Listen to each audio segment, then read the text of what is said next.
एक शेवटचा प्रश्न आहे.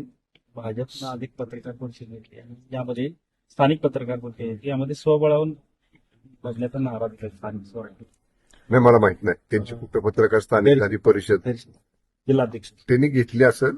हा निर्णय महाराष्ट्र प्रदेशवरती होतो.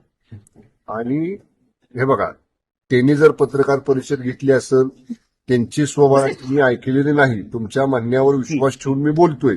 नंतर परत तुम्ही म्हणाल की शंभूराज असं म्हणाले. मी स्वतः माझं मत व्यक्त केलं होतं की महायुती म्हणून लढावं असं आमचं मत आहे. आमची महायुतीतनं लढायची तयारी आहे. पण जर समजा तुम्ही आता म्हणताय तसं काही स्थानिक पत्रकार परिषद जिल्हा स्तरावर घेतली असेल आणि जिल्हा स्तरावर त्यांना महायुती करायची नसेल, त्यांची इच्छा नसेल, तर काय आमची बळजबरी नाही. आम्ही काय बळजबरी होऊन कोणाच्या मागे लागणार नाही. पण त्यांनी जर हे वक्तव्य केलं असेल तर मी हे सांगतोय तुम्हाला. नाही तर उद्या तुम्ही पुन्हा तोडून मोडून दाखवाल की शंभूराजे म्हणले आमची काय बळजबरीची इच्छा नाही म्हणून. ते जर म्हणले असतील तर त्यांची जशी तयारी असेल तशी आमचीही तयारी आहे.